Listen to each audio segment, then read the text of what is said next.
Shri Gurubhyo Namaha Harihi Om Shrutismruti Purananam Alayam Namami Bhagavatpada Shankaram Lokashankaram Upadishyacha Grahayet Brahmano Lakshanam. So the teacher should instruct the Lakshanam of Brahma. Brahma is the supreme reality. Read the Brahma. What you are looking at is only Namarupa, names and forms. A form associated with a name is never the reality. You see, I have to give you an example. Somebody made a table for the first time in the history of mankind. Somebody made a table. Means he put together some wood, he cut the wood into a few pieces, into some well-designed pieces, and put together those pieces and made a contraption where you can put something like this. He made it. At that time, that is the first time a form is conceived in the mind and actualized in the wood. What you see, the form in the wood, it has come from the mind. It did not come from the wood to the mind. From the mind it came to the wood. And then he gave a name to it, to that particular form, table. So the names and forms are like that. They begin in time and they end in time. Now, there is a table only when you look at it as table. If you look at it as wood, there is no table. Within the example, wood is timeless. It was there before the table. It will be there after you dismantle the table also, it will be there. And so wood is known to everybody as wood, but only one person knows the table. And then some other person gets the information from this person. He also knows the table. So this way, a vasana or a samskara has to be given to people. And then it becomes a collective vasana. And it gains a currency. And therefore, it is stable now, uniformly. It is like our 1,000 rupee notes and 500 rupee notes which were there earlier. I was seeing these notes for decades. They were money. And I was using that money. I was giving that note and getting work done or getting things. All that happened. Suddenly, one fine evening, the Prime Minister said that the money is no more legal tender. Night at 12 o'clock, he gave the limit. After that, it is not money anymore. It is the same paper, called money collectively by a nation of 1.25 billion people. And next minute, the same people, 1.25 billion of them, they say it is no money. Then it is not money. It is not money anymore. It is a waste paper. So anyway, I don't know. Some examples I went on giving like that.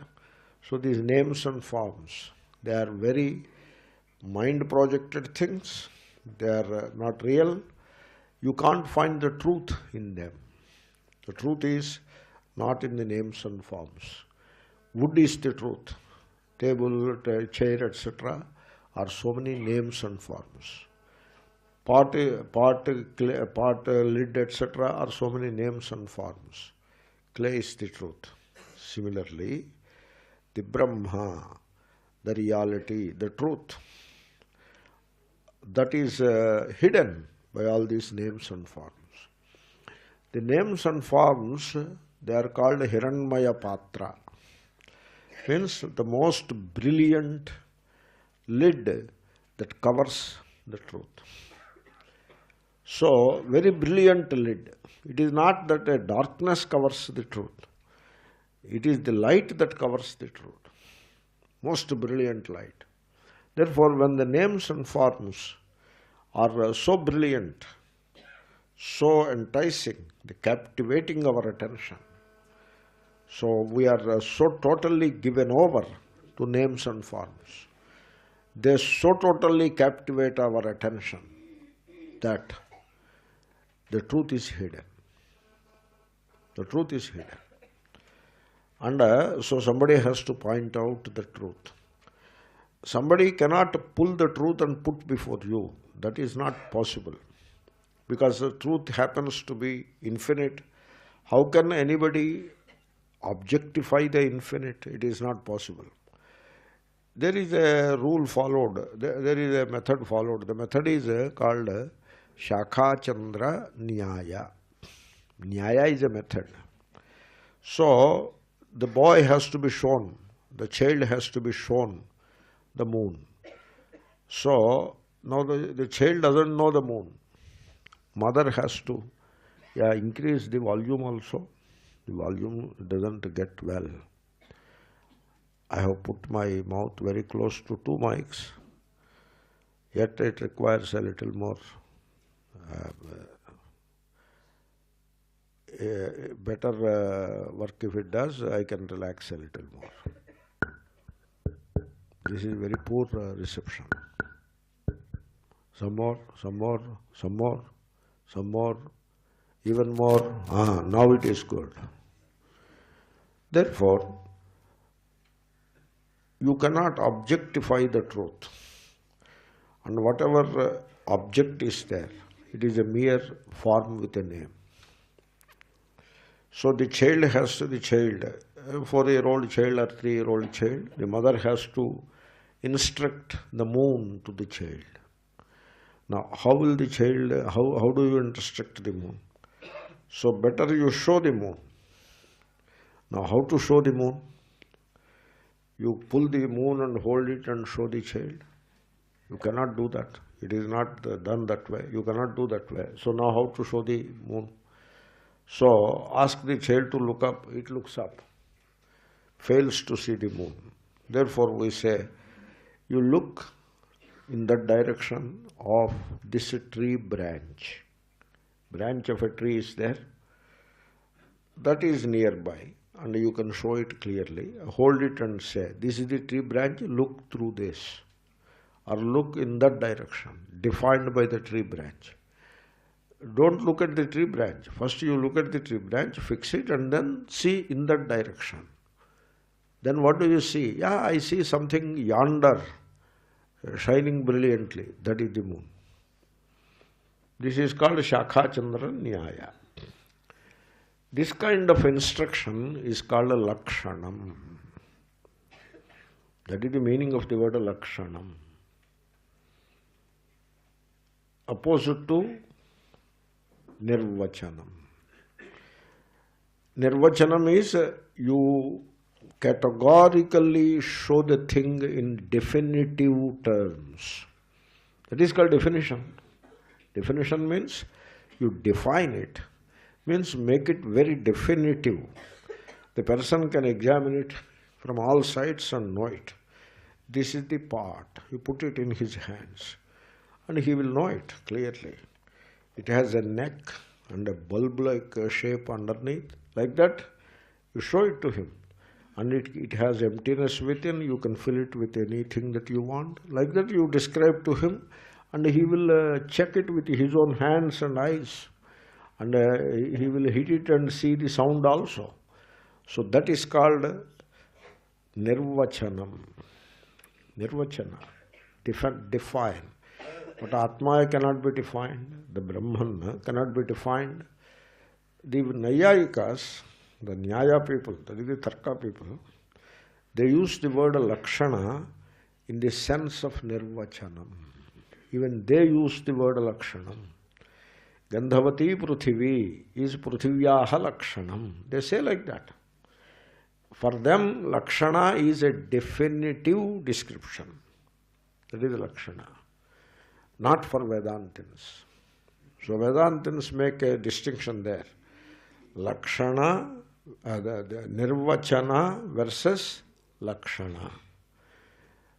So, Nirvachanam means a definitive description is ruled out for Brahman. Because Brahman is the infinite. How can you define it in definitive terms? Because all description is a measurement. I told you, all description is a measurement. Like you say, this is a pot. When you say this is a pot, so its counterpart, namely no pot, not pot, is also associated with that cognition. How? Only this shape, not any other shape.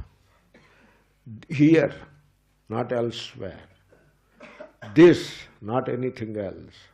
Now, not any other time. That is what is called this pot.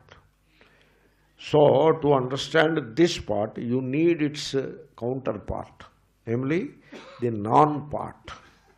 Non-part is a non-part, and in contrast to the non-part, this is the part. This is how the definitive descriptions operate. Whereas, in the case of Brahman, there is no such description possible. Because Brahman is nirguna also. It has no gunas. If it has gunas, you can point out with gunas, like Gandhavati Pruthivi. What is Pruthivi? That which has the quality of Gandha. That is Nayayikas, you know. That is how they describe it. So Gandhavati Pruthivi. They call it Lakshana. That is how they use the word Lakshana. But for Vedantins, that is not the meaning of Lakshana. Vedantins call that Nirvachanam. They keep this word Lakshanam for their way of instructing Brahman. So, now you use the words not to describe Brahman, but to indicate Brahman. Shakha Chandra Nyaya. Here the Shakha, the branch of the tree, is a Lakshana to the moon. Branch of the tree is not a guna of the moon, is not a quality of the moon. Branch of the tree is not associated with the moon. But branch of the tree can show you the moon. Therefore, branch of the tree becomes Lakshana to Brahman, to moon. Similarly, the Brahman or Atma, it is pointed out by some descriptions. Like Shakha is a Lakshana to the moon, branch of the tree Lakshana to the moon. Similarly, the following descriptions become Lakshana to the Brahman. Okay? They point out what is Brahman. They indicate what is Brahman. They draw your attention in the direction of Brahman. And if you follow the lead given by those descriptions, you will realize Brahman. That is Lakshanam. This Lakshanam in Hindi, very simply it can be said as Lakhata hai. You know what is Lakhata hai? Now that is Lakshanam. Lakhana means indicate. That is what it does. So anyway, what is Brahmano Lakshanam?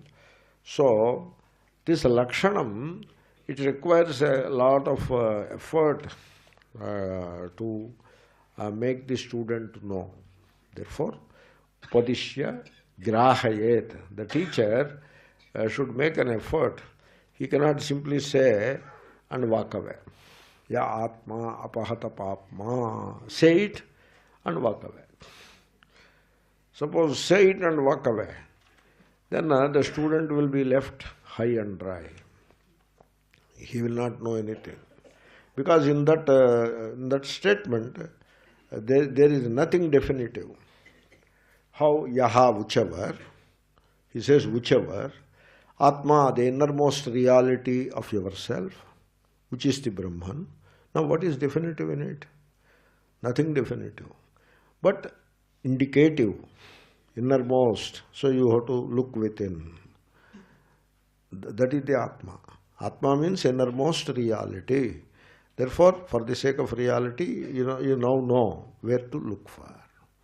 It doesn't tell what is the reality. It only tells where to look for the reality. It is like Shakha-Chandra Nyaya. It doesn't tell what is the moon. It only tells where to look for the moon.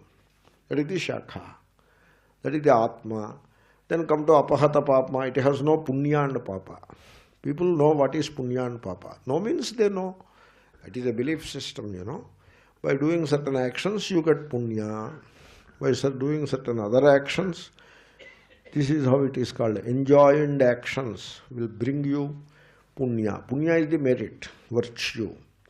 Prohibited actions will attract sin, Papa. People know it. Know it means they think they know it. That is the know it.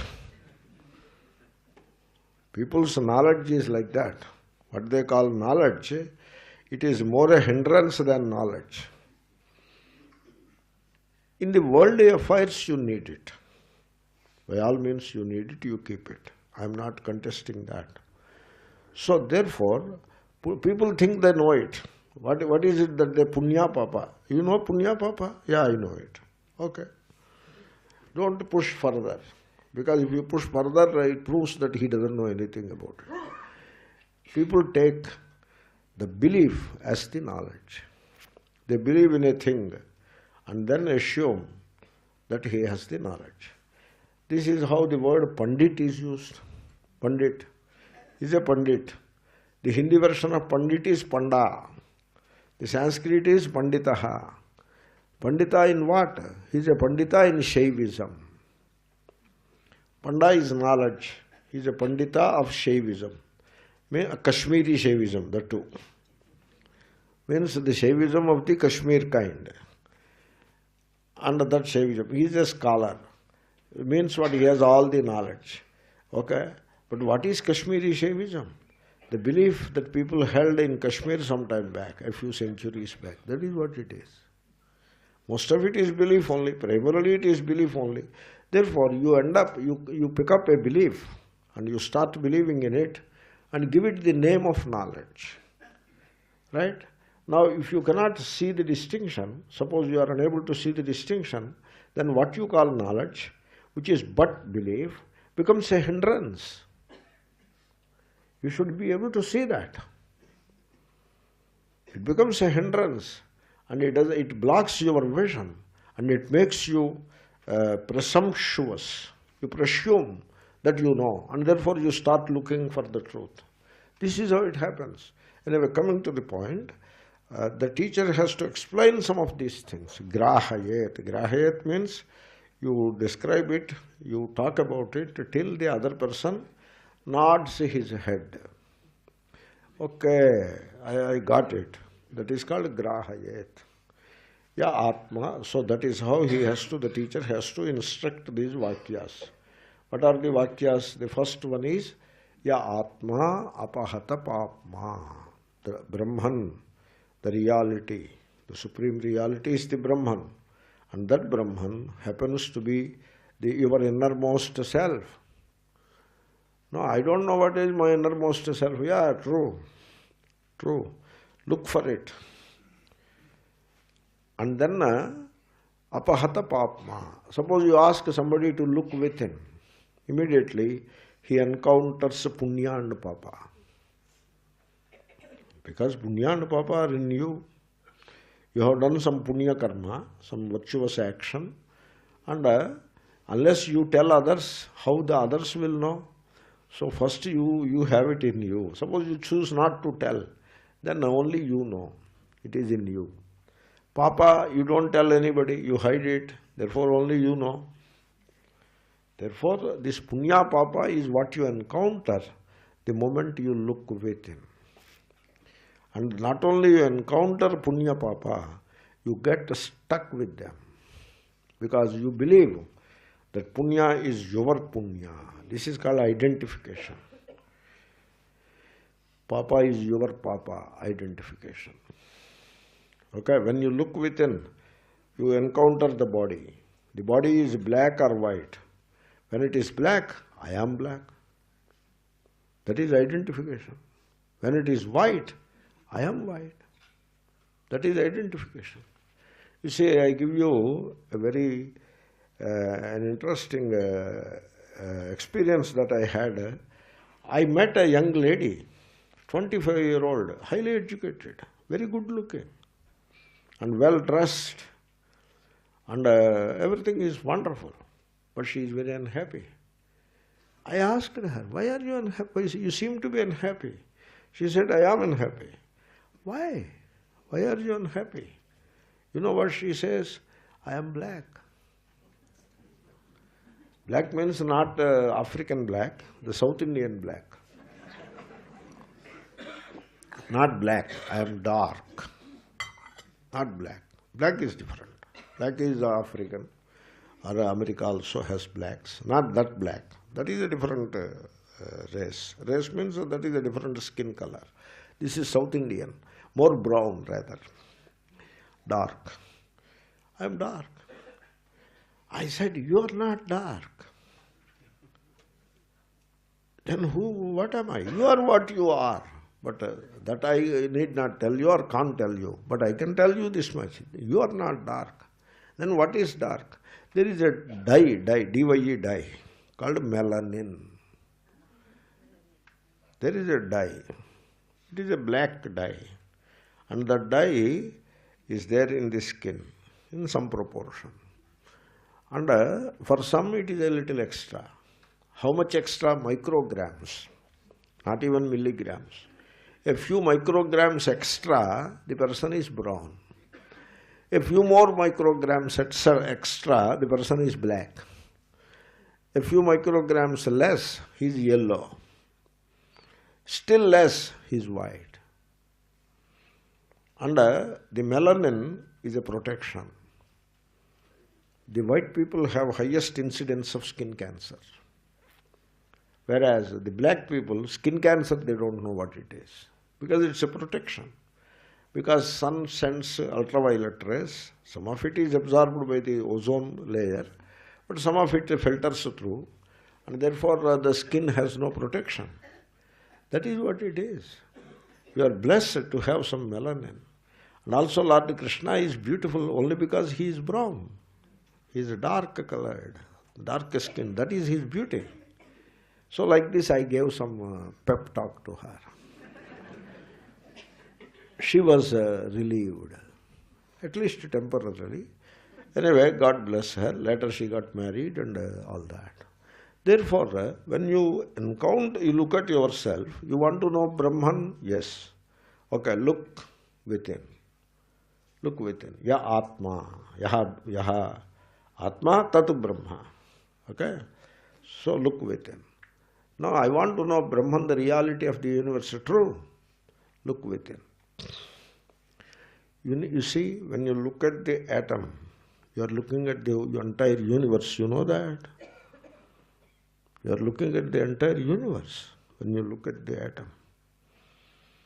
So, I was telling the other day, there was a professor, he was awarded Nobel Prize. He was looking at proton and said, while looking at the proton, I am looking at the universe. That is what he said. And they were amazed, and they gave a Nobel Prize to him. When you look at a drop of the ocean, you are looking at the ocean now. Therefore, when you are looking at yourself, you are looking at the supreme reality called Brahman. That is the Shakha Chandranyaya. Therefore, look at yourself. Okay, I am looking at myself. So, you encounter the body first. Go beyond. Don't get caught in the black-white kind of descriptions of the body. Go beyond. Then you encounter the mind, Sukha Dukkha.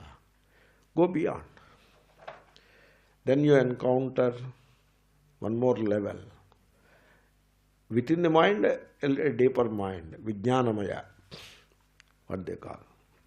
Mind is Manas, the emotional mind, the mind which is the locus of pleasure-pain, the pleasure-pain mind it is.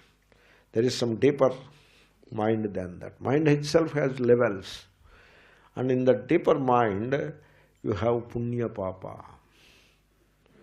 Punya Papa are deeper than Sukha Dukkha. You enjoy, you experience Sukha and then you rationalize the Sukha. That is Punya. You experience dukkha and rationalize the dukkha. That is papa. Therefore, punya papa is deeper than sukha dukkha. And the virtue and sin. You ask anybody around in the world, you ask anybody, punya papa, are they intrinsic to myself? You ask anybody. What they will tell? They will tell, yes.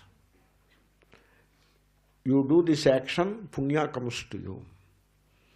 You perform the prohibited action, papa, the sin accrues to you.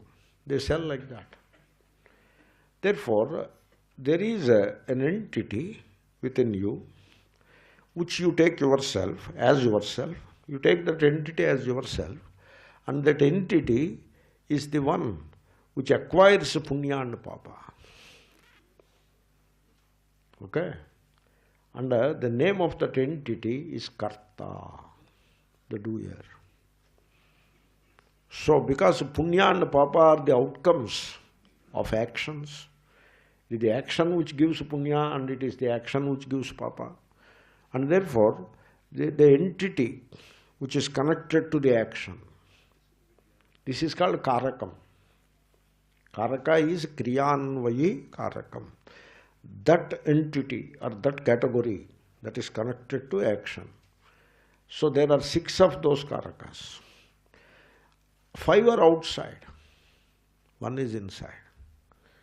Like adhara, you perform the action on a particular place. That is outside. Karana, you perform the action with an instrument. That is outside. So 5 of the karakas are outside. 1 is inside. That is one way of looking at it. That 1 is karta, that is inside. Another way of looking at it is, out of the 6 karakas, the 1 is the most important. That is karta, swatantra karta, panini. That is the independent karaka. And all other 5 karakas are dependent upon the karta. They are dependent karakas. Therefore, which is the primary karaka? Karta. That is what you encounter in you. First karta comes forth, and then karma, karana, they assemble around the karta. They are not independent. Karta is independent. Therefore, karta is the primary karaka. Therefore, whenever there is action, the actor is the primary karaka. And therefore, that actor you encounter within. This is the actor, not cinema actor, okay? Take it.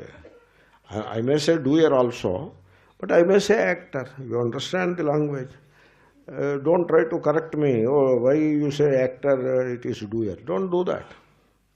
Don't do all that. Correct me means within your mind. You go along with what I am saying. So actor, not movie actor. Shami Kapoor, Shashi Kapoor, not like that. You are the actor. So you are in the actor who acquires the punya, who acquires the papa. That entity you encounter within. In fact, that entity you identify with. That is your problem. You have to examine that. Are you that entity? No, you are not that entity. So you have to go beyond that entity also. Papa is different from papma. Papa is sin, the opposite of punya. Papma includes both. Papma is both punya and papa. Why both are called papma? Because both are bondage. Punya is golden shackles and papa is iron shackles. Suppose you are in a prison, in a common man's cell, a common prisoner's cell, or you are house arrest. The political leaders are in house arrest. So both are imprisoned only. One's imprisonment is a bit painful, the other person's imprisonment is less painful and a little more comfortable. That is the punya papa. When it is papa, you will be imprisoned in hell. When it is punya, you will be imprisoned in heaven. That is. You see, people, they don't want to come out of the prison. Without coming out of the prison, they want to reform the prison. That is what people want to do. They are the karma people, karma and upasana people. They are not aiming to become free. They love their prison. Because after a while you develop a peculiar kind of attachment to the prison. And so they are not in a hurry to get out of the prison. They love the prison, but they want to embellish the prison, decorate the prison. So that is what people do. All decoration people, So they want to decorate the prison. Anyway, so let me examine this action a little. It is very important. There is action. Okay. First scenario, first scene. Let us say scene. First scene or first case. There is action. But then action will have a result. That is Newton's third law. Where action has an equal and opposite reaction. That is the result. That is in Vedantic terms, that is called phala, karma phala. In physics terms, it is called reaction and all that. But here it is karma phala. Now there is a result. Okay? Then there is a desire. Desire need not be there, but it is there. And then there is the person. That is one scene. You compare that with the second scene, then you can see the contrast well. The second scene is, there is action. Okay? But the result is not there. In the picture, result is not there. Result will be there, but in the picture, in the consciousness, the result is not there. The idea of result itself is not there. Then the desire, not there. Then the person, not there. What a tremendous difference between the two. Now, suppose you are breathing. It's an action. Result is there. But is there the result? Are you breathing for a result? No. Do you desire the result of breathing? No, you are not desiring. And there is no doer there. There is no actor. There is no person. Therefore, breathing is now called a spontaneous action. An action without any desire for the result on the part of a person. That is the movement. That is a movement. Movement of the mind, Movement of an ignorant mind. The desire for a result on the part of a person. Because desire always belongs. Desire belongs to the person. Desire is for the result. Therefore, the desire for the result of the person, that entire movement is absent. It is not there. Such an action is called spontaneous action, like breathing, digesting, the food that you digested. Suppose you are having a dinner, a business meeting over dinner. Then you are entirely focused on the business and you eat without knowing it. When the last course of the item is served, the server or the butler says, "Sir, dinner is over." Then dinner is over? Yes. Oh, but where is the bill? Okay, bill. And then he looks at okay, it is full. Because he ate so much without paying attention to it. So, a business dinner is a very good example for spontaneous action. You end up eating so much food without knowing. It's a very spontaneous action. So like that, there are actions which are spontaneous. There is a thing called somnambulism. What all you do while you are dream walking, they are all spontaneous actions for which you are not responsible. You won't get any merit if it is a good action. You won't get any punishment if it is a bad action. Therefore, you have to understand that in the context of spontaneous actions, there is no punya papa. Only when there is a desire for the result and you become an actor in the process by desiring. Without desiring, there is no actor. There is no actor without desiring. When you are not an actor, there will be no punya papa. Now, what is the true Atma? Is it the karta which acquires a punya papa, or is it the akarta which is free from punya papa?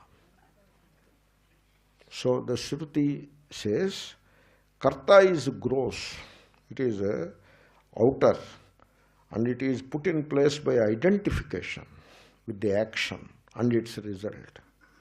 You are not that. You are deeper than karta. Apahata papma.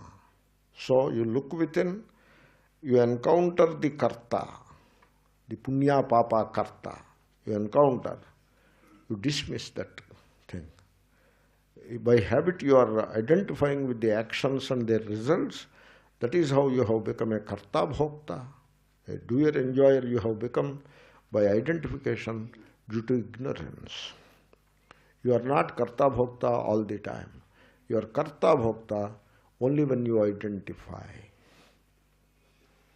Swami Ramatirtha gave a beautiful example.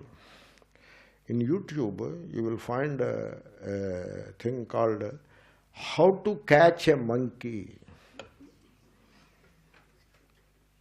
I saw it. It is eye-opening, it is. So somebody pointed out and I saw it. A 2-minute YouTube. You see, this guy, in African scene it is, there is an ant hill. In Africa, in African safari or a forest, there are big ant hills. Very strong ant hills. Multi-story kind of thing. And so he makes a hole in that ant hill. Ant hill making hole is easy. You can easily make a hole. He makes the hole while the monkey is watching. The monkey is watching from the tree. It is watching him. And he knows that it is watching. And then he goes to the ant hill. And he slowly makes a hole. That brings out the curiosity of the monkey. The monkey is curious. Hey, what is he doing? He is carrying some bag also. That also he dangles. And monkey becomes curious. And then he makes the hole. Just enough for the hand to go in. And he drops a few groundnuts into that hole as the monkey is watching. Then he walks away and hides behind a bush. Now the curiosity of the monkey is fully roused and it watches him walking away. It deceives itself that he has walked away. It deceives itself. If he watches carefully, he is there only. And if the monkey just watches and watches, why he disappeared? He watches a little more, it will find him. And then it will be alerted. But monkey is like that, you know. It is ignorant and it is attracted by what is put there and it is curious. Everything is there. Just ripe for a bondage. Therefore, it slowly comes down from the tree, goes near the ant hill, pushes its hand inside, holds all those nuts and tries to take out the hand. It cannot. Because the hand won't come out like this. If it leaves the nuts, it will come out. But it doesn't leave the nuts. Once it holds the nuts, it holds. It won't come out. Then this person I have seen, he slowly walks. He is not in a hurry. Because now the monkey is bound for good. And he comes, doesn't even bring a net. I thought he will bring a net. No need to net. No need for net. He comes and puts a rope around its neck and takes it. And then he pulls, out of pain it leaves the nuts. Amazing. A samsari is like that monkey. He wants the punya. and he gets papa in the process. Now it is bound. Suppose you give up, you are free. So action is not the binding thing. It is not the action which binds you. That's why you need not stop acting. You continue your action. As long as it is an honest profession, without any desire for the desire, etc. So you need not give up. Suppose you give up whatever lifestyle you have and come here. Suppose come to Hrishikesh. And instead of following one particular regimen, you will be doing some other regimen. Instead of doing certain actions with the sense of doership, at home, making money, spending the money, etc., you come to Hrishikesh and sit in an ashram and will be doing a different set of actions again with the sense of doership. You don't need that. Suppose you give up the sense of doership while being at home, then you need not come to Hrishikesh. I mean, you come to learn, that is fine. The point is not the Hrishikesh, you know the point that I am trying to make. Therefore, you have to discover that you are not the actor that attracts punya papa. You are not that actor. You are not the enjoyer actor that constantly acquires the punya papa. You are not that. No, I seem to be that. That is the ignorance. You have to cross that barrier of enjoyer actor. Punya papa are not for you. Apahata papma. That which is divested of punya papa, that is the atma. Now you tell me, suppose you have acquired a lot of knowledge of rituals and their results, and you are an expert in that field, the rituals and their results, you are an expert. That knowledge, is it a hindrance to the discovery of truth, or is it useful for the discovery of truth? To discover the truth, what should you do with that knowledge? You should keep it aside. Even throw it is a bit harsh word. I don't go to that extent, but I appreciate the spirit of that. You should be able to keep it aside. You should be able to see the distinction. This knowledge is a hindrance. It is very useful knowledge. Suppose you have to perform an action. It is very useful. Suppose you want to perform the same ritual without the desire. Then the knowledge helps. And suppose you want to live in the world by practicing an honest profession. The knowledge helps. If not the knowledge of ritual, some other knowledge. Like mathematics teacher. That knowledge helps. You need it. Suppose you want to drive a car. The knowledge is required and it helps. Even now, after the class is over, to go to your room, you need the knowledge. You want to make a phone call, you need knowledge. You want to take food, you need knowledge. And then you are a teacher for a profession, you need knowledge. You need all that. Suppose you want to do a ritual without the desire thereof, nitya karma, you need knowledge. For interacting with the world, in relating with others, for conducting your affairs in the world, you need knowledge. Keep it. But see the distinction. The same knowledge which helps you to live in the world meaningfully, the same knowledge becomes a hindrance when it is time to discover the inner self, the truth of this universe. That is the inner self. The truth of the universe is the inner self. So, yat pindande, tad brahmande. Because yat brahmande, tad pindande. Therefore, that is enough. You keep all your knowledge. You don't do anything about it. You keep it.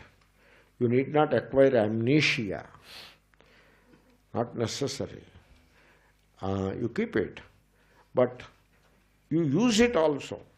By all means use it. Judiciously, profitably use it.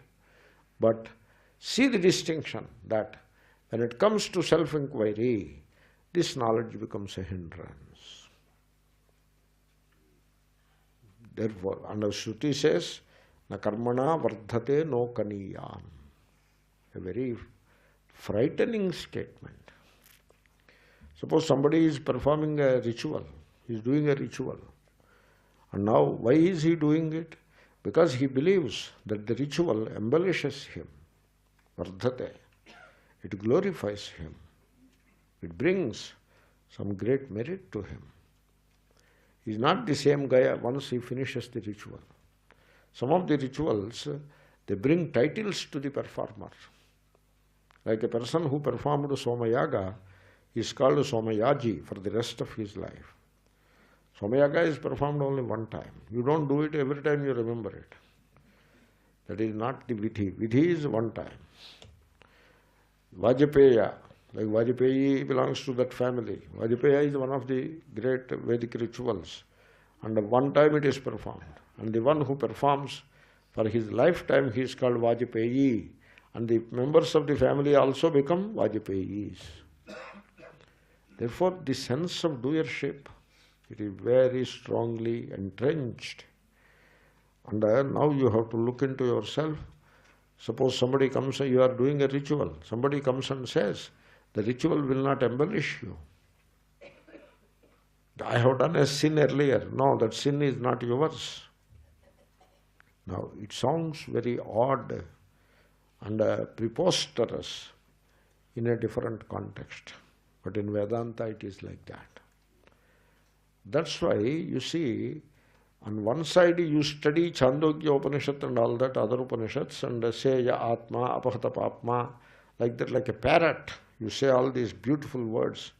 Like the parrot will be saying Shri Rama, Jaya Rama, Jaya Jaya Rama, Om Shri Rama, Jaya Rama, Jaya Jaya Rama. The parrot is saying.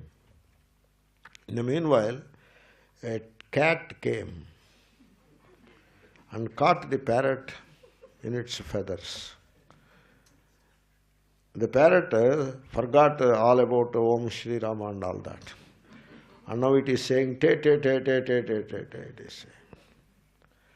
So samsaris are like that. Therefore, just like a parrot, Ya Atma, Apahata Papma, Vijaro Vimrutyur Vijighatsaha, like that it continues. It has no death and it has no old age. What Atma? What about you? I have everything. I have Punya Papa also. So this kind of parroting the words has no use. If you want to examine yourself and if you give up all desire for the results of the actions thereof. No, Shri Krishna said you can keep desires. Okay, you keep them. You are not interested in knowing the self. You want to compare and contrast what Shri Krishna said, what Parashurama said, what Suta said, what Vaishampayana said. Okay. People are crazy. They don't know what they want. So, there is no fun in parroting all these statements. You have to discover that there be action. Nobody is saying anything against the action. A meaningful action, it should be there. Why should you give it up? Like, why should I stop taking a class? Why should I? No need to stop taking a class. I will take a class. But while taking the class, there is action. What is the result of this action? I want that result. Now, that is bondage. Suppose I is not I, not the Swami, just I am giving as an example. Suppose it doesn't even cross the mind, what could be the result of this action? Suppose it doesn't cross the mind, what is the result of this action? Therefore the question of desire doesn't arise. Then there is no actor, there is action. There is no punya, there is no papa. There is no bondage. That is the Atma, which is apahata papma. This is how the teacher instructs the student to discover the truth in himself. Next, yat sakshad aparokshad brahma.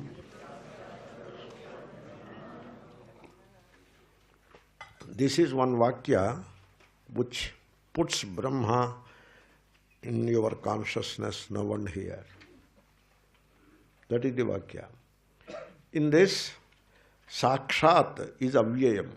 Vibhakti pratirupakam avyayam. It resembles a vibhakti, like Ramat, Panchami vibhakti. But it is not a vibhakti. It is an indeclinable avyayam. Then aparokshat is Panchami vibhakti. Aparokshaha or aparoksham napumsakalinga. And then aparokshat is Panchami vibhakti.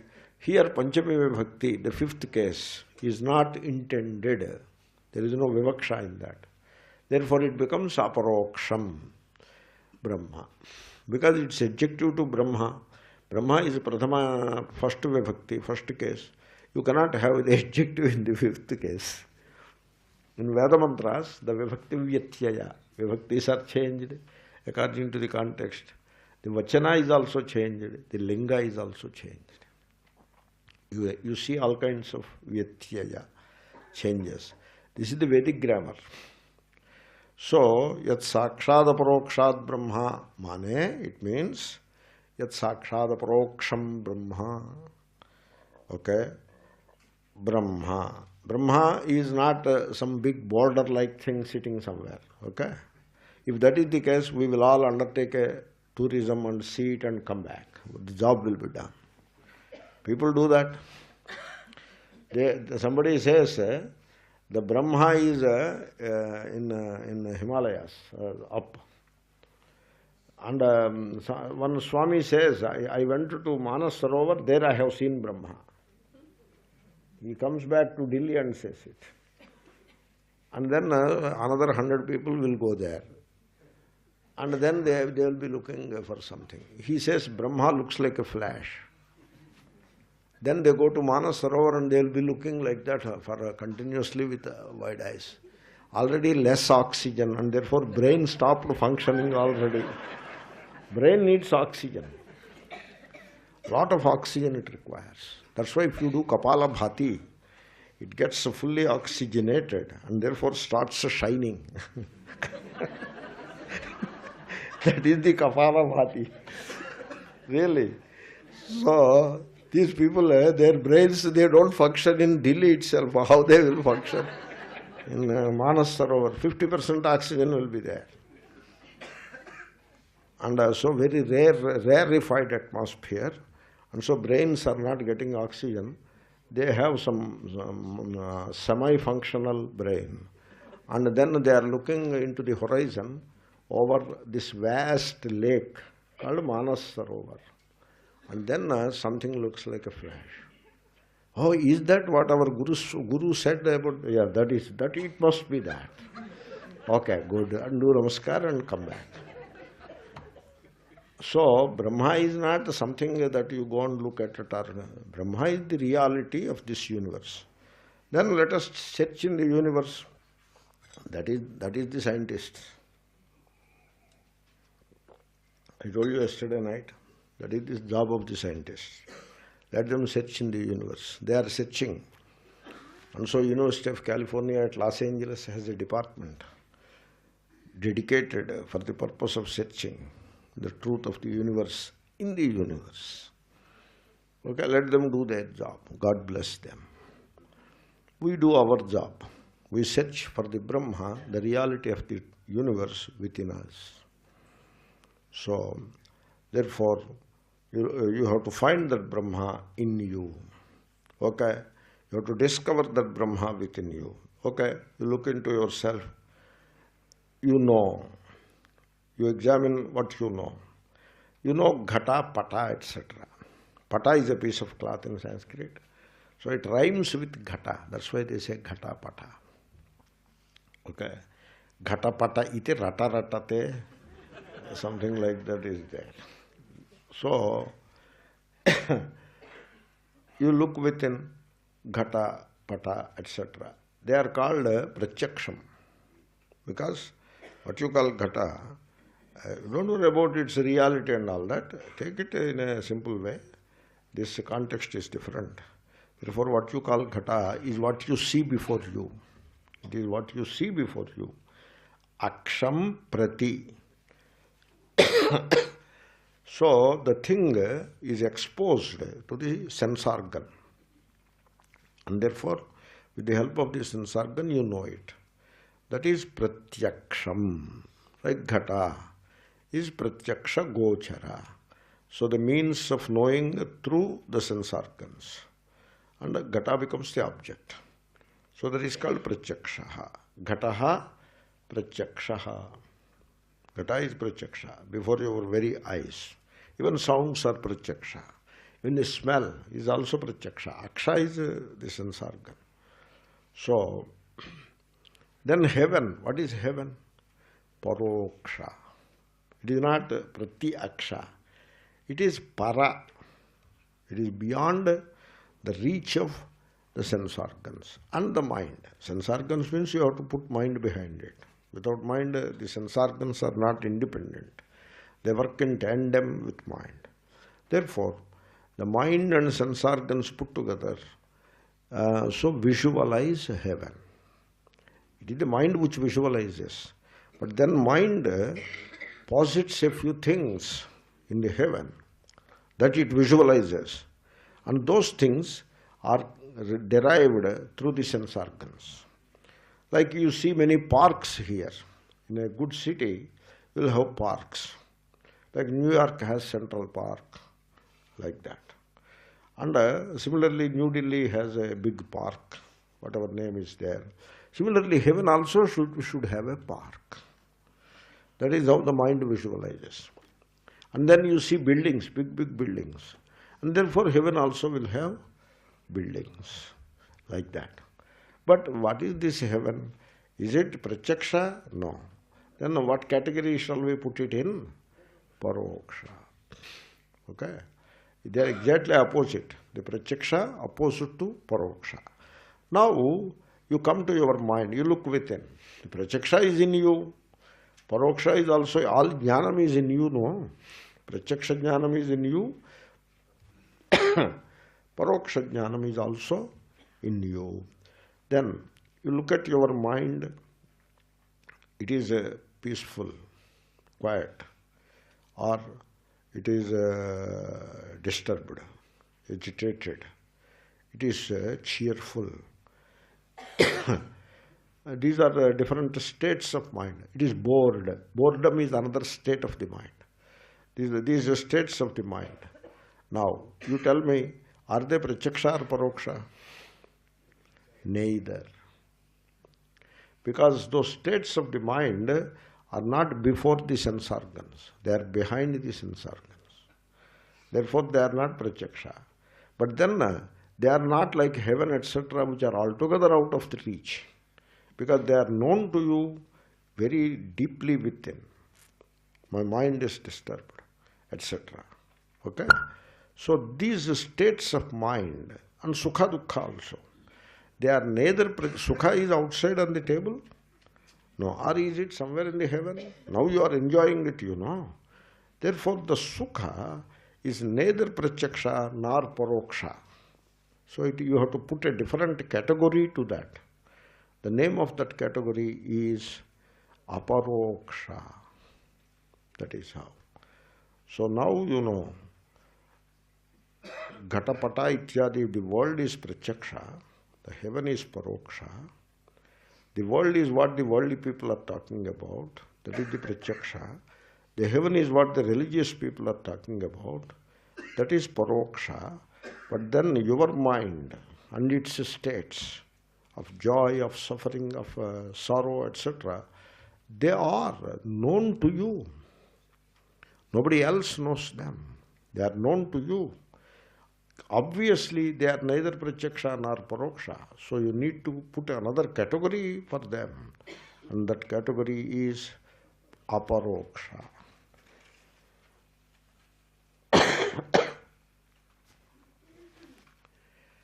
Everything is covered now. Only one thing is left. Everything is covered. You have covered the world, you have covered the heaven also. Other lokas also you have covered. covered the states of mind also, and only one thing is to be covered. And that one thing is yourself. That is left out. Right? So, yourself, known to you or not? Known to you. Is it pratyaksha? No. Paroksha? No. Is it aparoksha, a state of mind? No. Don't say yes. Say no. If you say yes, you have identified with the mind. Then you don't need a category and all that. So mind is other. You are always aware of the mind. You see the mind. You know the mind. That proves the point that you are not the mind. You know what? Suppose you are the mind. You will not know the mind. Suppose you are the eyes. Suppose eyes are there. They see everything except themselves. Nose picks up the smell of everything except its own.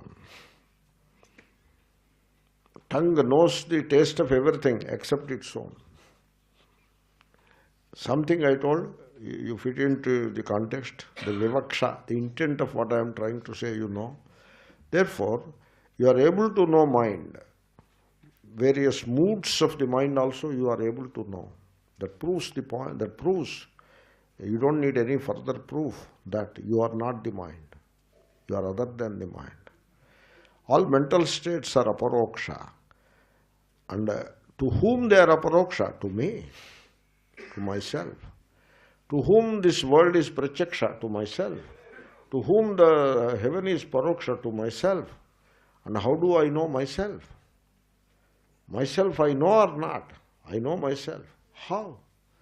Sakshat aparoksha. This sakshat is a name given. Sakshat drashtari saujñāyam. The one which knows everything. That is called sakshat. Another name is sakshi. Therefore, you come to a state of the knower who knows everything else. That which knows everything. That which knows everything. Now, everything means including the modifications of the mind. Yesterday I was telling you, the known is the mind, the knower is the mind. Without the known, there is no knower. Without the knower, there is no known. That which knows, the knower-known duality, that is the sakshi. Because knower is a modification of the mind. Knower is in the mind. Known is in the mind. And mind is known to you. Means what? Like when I see the pot, not only I see the pot, but also I know that I see the pot. When I think of the heaven, not only I think of the heaven, but I know that I think of the heaven. There is a sakshi sitting behind. You have to bring that sakshi into the fore. How? By disidentifying. The sakshi comes into the fore. That sakshi chaitanyam, that awareness, which is the witnessing awareness, means I am the one who knows. You have to stay there. I am the one who knows. Knows what? Everything. I am the one who knows the world, the body, the mind, the known, the knower. So all that field, that is all field. All that field is known to me. I am the one who knows. That is the sakshi. That sakshi chaitanyam, that witnessing awareness is Brahman. That is the Brahman. Shankara says, all glory to Shankara. He said in a number of places in Bhashyas, for example, in Kathopanishad, Yached Vang Manasi Prajnaha. Like that there is a verse there in the Bhashya. Also he says, just I am giving one reference to you. There are so many references. Atma Sakala Buddhi Pratyaya Sakshi. What is Atma? all movements of the mind. All movements of the mind means the cognitive mind, the emoting mind, the intellecting mind, the egoic mind, the knower mind, the known mind, the happy mind, the unhappy mind, the crooked mind, the straightforward mind, the cruel mind, the kind mind. All states of mind are known to whom? That is myself. You will realize yourself, the witnessing awareness, only when you totally disidentify with the entire field of the mind.